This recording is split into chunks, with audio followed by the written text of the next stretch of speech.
ஆண்டவர் சமூகத்தில் ஜெபத்தில் இருக்கும்போது ஆவியானவர் இந்த வேத பகுதியை எடுத்து வாசிக்க வைக்கிறார். என்னால தாங்க முடியல. ஆவியானவர் இடைப்பட்டா அந்த அறை முழுவதும் தேவ பிரசன்னத்தினால் அப்படியே நிரம்புது. ஆண்டவர் சொல்றாரு, இங்க பாரு, தாவீது எவ்வளவு 2 ஆங்கிள் பார்க்க வைத்தார். ஆட்டு தொழுவ முதல் அரியணை வரை, அரியணையிலிருந்து அவர் சமூகம் வரை. என தாவீதின் சிங்காசனம், தாவீதின் செங்கோல்,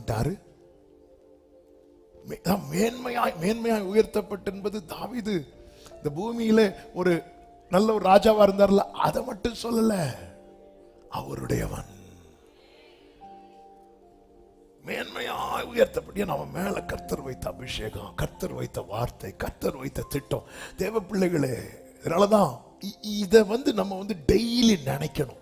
நினைக்கும் போது நமக்கு ஒரு நம்பிக்கை பிறக்கும். அந்த நம்பிக்கை பிறக்கும் போது கையில ஒருவேளை பாம்பு கொத்திட்டு இருக்கும், ஒருவேளை யூரோக்ளித்தான் பாம்பு காற்று உங்க வாழ்க்கையில் அடித்து கொண்டு இருக்கும், ஒருவேளை பாதகனை போல உங்க மேல கயிறு போடப்பட்டிருக்கும், ஒருவேளை காலு தொழு மரத்துல கட்டப்பட்டிருக்கும், ஒருவேளை எல்லாரும் உங்க மேல கல்ல எறிவாங்க. ஆனா இவைகளை நீ சிந்தித்து கொண்டிருப்பாய். ஆனால் நீ சொல்லுவாய், எனக்கு சம்பவித்தவைகள் சுவிசேஷம் பிரபலமாவதற்கு. ஆமென் சொல்லுங்க பார்க்கலாம்.